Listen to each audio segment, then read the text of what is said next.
Hello, my dear students. Today we are going to discuss a novel which is titled Wuthering Heights, written by Emily Bronte. Now, when we are discussing this novel, I would like to show you this novel I have with me, Wuthering Heights, written by Emily Bronte. And you see, there is one line written here. It is a quote from Britannia which says about this novel that it is strangely original. Original it is indeed, but strange. Why is it so strange in nature? Because this is the novel which is full of intense passions. It is full of jealousy, it is full of love, it is full of conflicting emotions. So it is all passion driven, and because of its passion, because of it acting against the stereotypes of the Victorian mannerism, against the Victorian society, talking about gender equality in a very different tone. That's why this novel becomes very unique. So before proceeding into the novel and its details and what is the plot of this novel and all those things, first let's have a look about Emily Bronte. Emily Bronte, when she wrote this novel, she wrote it in 1847, and that was the time when she published this novel under the pseudonym. Why? Because you see, again here comes the Victorian inequality. At that time, women writers were not given so much preference. So majority of the women writers had to change their name, and they adopted some kind of pseudonym while writing their works. So here she adopts the name of Alice Bell, and this novel was published under the pseudonym of Alice Bell. So again here I would like to go back not just about Emily Bronte, but to talk about all the three Bronte sisters. There are three Bronte sisters who are the epitome of Victorian novels. So they are Charlotte Bronte, Emily Bronte, and Anne Bronte. And they all three are prolific writers. And Charlotte Bronte wrote by the name of Currer Bell. About Emily Bronte, I have already told that she wrote this novel by the name of Alice Bell. And the third one, that is the third sister, Anne Bronte, wrote by the name of Action Bell. So these are the three pseudonyms which the three Bronte sisters adopted. And they had their own kind of world. They were very imaginative, and because of that they imaginated some kind of imaginary lands, and their stories rotated around those lands only. And basically the younger of the two, Anne Bronte and Emily Bronte, were very close to one another. That's why they together developed an imaginary land called Gondal, and their themes were basically focused on or rotated around those imaginary places. Now about this novel, moving or proceeding on to this novel, basically the most important thing about this novel is that Emily Bronte, this is the only work of her, actually only finished novel of her. And Charlotte Bronte was well known for her Jane Eyre, and after Emily's death, she died very young. So after Emily's death, this novel was republished by Charlotte Bronte only. So the first publication which came out was when she was alive, and this is the only novel in her name. So let's move on to the plot of this novel and what are the other basic unique features of this novel. So as we have already discussed that the novel was published in 1847, and just after that Emily Bronte died, and so her timeline is from 1818 to 1848. And before starting on with the plot of the novel, one quotation I would like to read it out. It is written by D.G. Rossetti, and what does he say about this novel? He says, "It is a fiend of a book, an incredible monster. The action is laid in hell, only it seems places and people have English names there."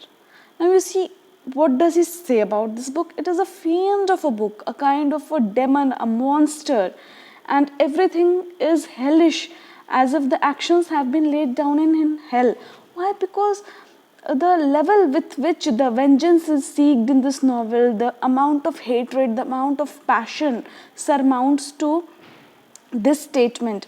Although D.G. Rossetti was someone who liked this novel very much, he was a praiseworthy person and he praised this novel, but still he says that this novel is a fiend of a novel. And the genre in which this novel is written is Gothic fiction. Why is it Gothic fiction?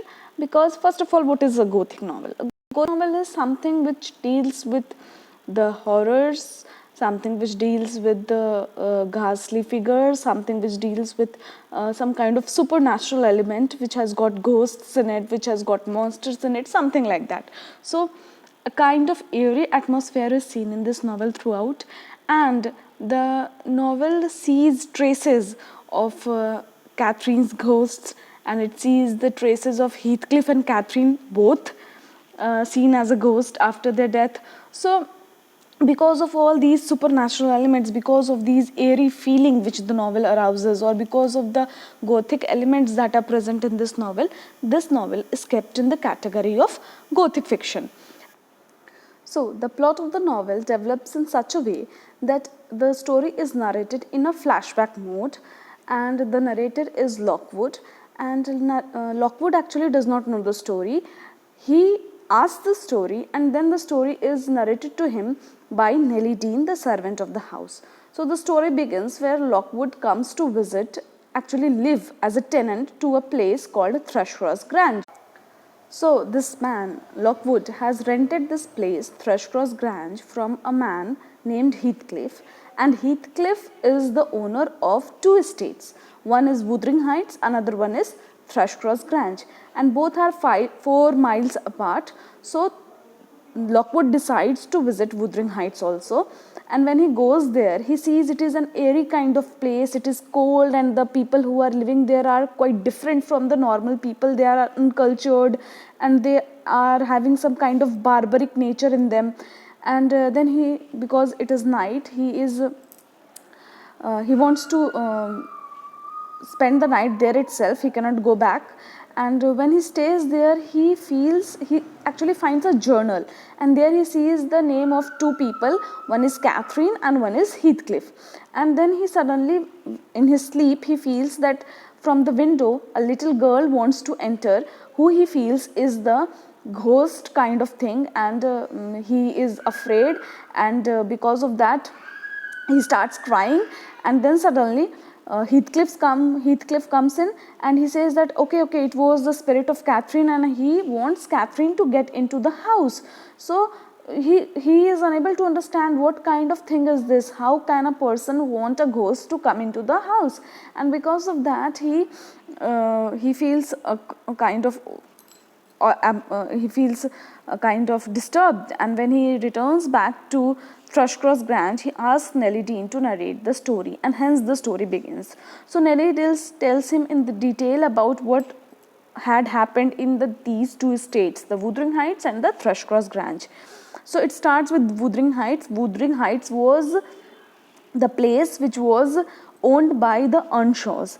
And Mr. Earnshaw, what did he do? He brought a boy, Heathcliff, as an adopted person to his house. He loved him a lot, he cared for him, but his son, actually he had one son and one daughter. The daughter's name was Catherine, whereas the son's name was Hindley.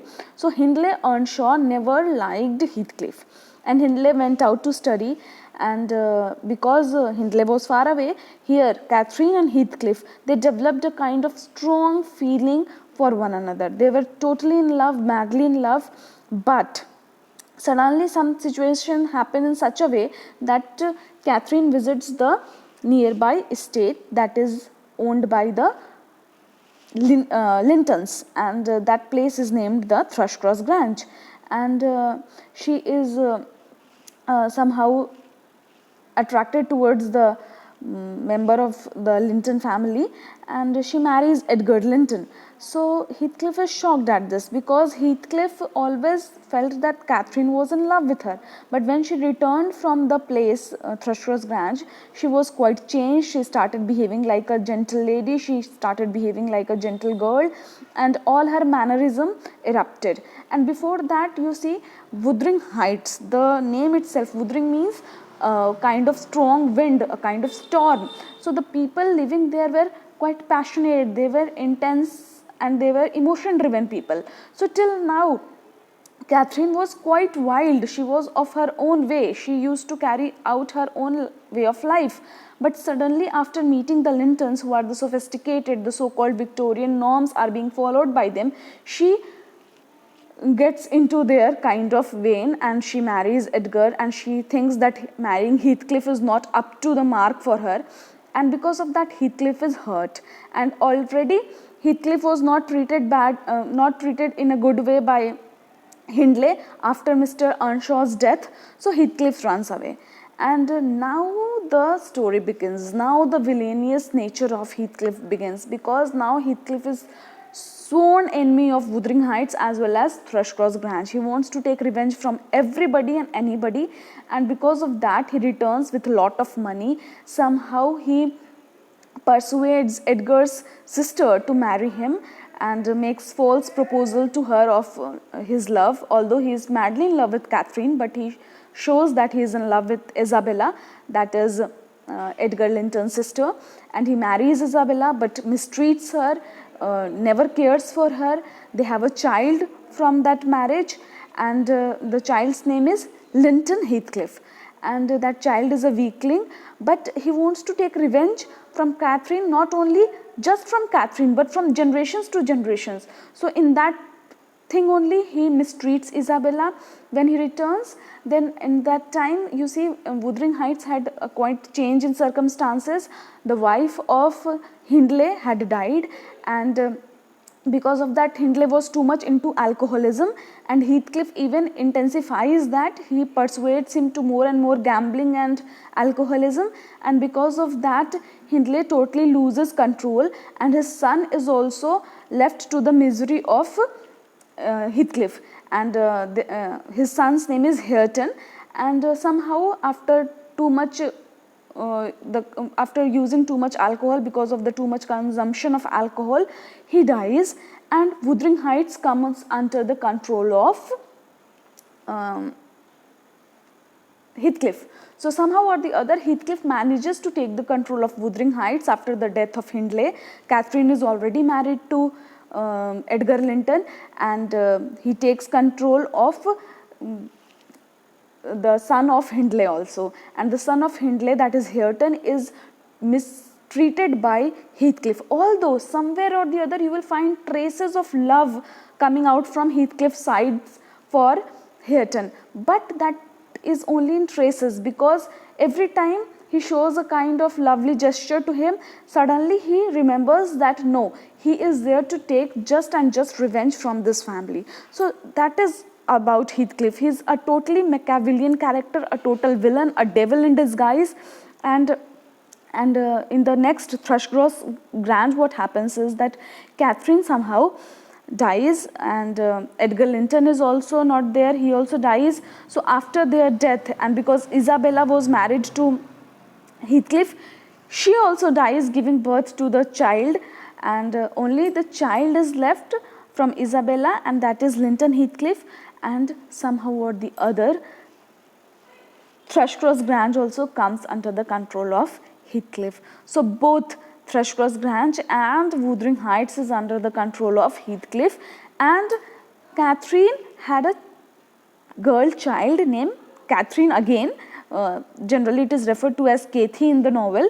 So now he plans to take revenge from the next generation. So here he is abusing Hareton, and there in Thrushcross Grange he wants to abuse Catherine, the next another Catherine, and somehow arranges this thing that he marries Kathy to his son Linton Heathcliff. But Linton Heathcliff is a weakling, and after some time he also dies, and ultimately as time proceeds and after some time, after few years, when Lockwood comes back, he comes to know, comes to realize by the end of the novel that at the end of the day, after Heathcliff and Catherine's death, Catherine had already died before, after Heathcliff's death, Linton,